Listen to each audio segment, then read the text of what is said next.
পাম যাচিব বিচাৰিছোঁ সকলোৰে হৈ পেলাই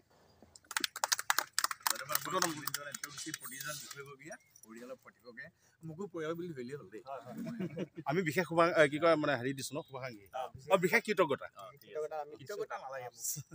ঘৰৰ মানুহ মই একো কৃতজ্ঞতা মোক জ্ঞাপন কৰিব নালাগে কিন্তু কি মোৰ এটা ডাঙৰ কথা হৈছে কি ইমান আয়োজন মই একচুৱেলি ভবা নাই এনেকৈ ইমান বনাই আৰু থিয়েটাৰ আল্টিমেট থিয়েটাৰ আপুনি মৰিগাঁও দৰ্শকলৈ এটা অসমৰ ৰাইজক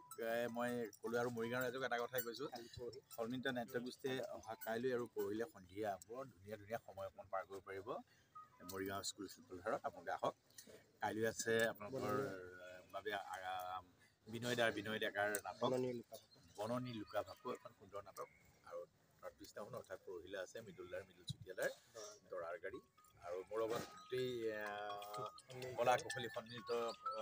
মঞ্চৰ গোটেইখিনি আছে হিৰো আছে হিৰইন আছে চব আছে সকলোকে মই এটা অনুৰোধ কৰিছোঁ যে ইমান সুন্দৰ এটা প্ৰচেষ্টা যিটো প্ৰচেষ্টা একচুৱেলি আমি ভাইমনত থকা মানুহবিলাকে মইতো দেখি অবাক হৈছোঁ সেইকাৰণে যে মই এনেকৈ ভবা নাছিলোঁ ভাবিছোঁ সাধাৰণ এটা মঞ্চ পাতি থুলমূলকৈ কৰে এনেকৈ ভাবিছোঁ চৰি মই এইটো কথা মই কোনো কিন্তু এটা গোষ্ঠীয়ে ইমান ব্যয়বহুলকৈ নাটক কৰাটো দেখা নাই প্ৰথমবাৰ কাৰণে দেখিছোঁ আপোনালোকে আহক নাটক চাওক আমাৰ শুভেচ্ছা আছে প্ৰতিজনলৈকে বহুত বহুত ধন্যবাদ বৰ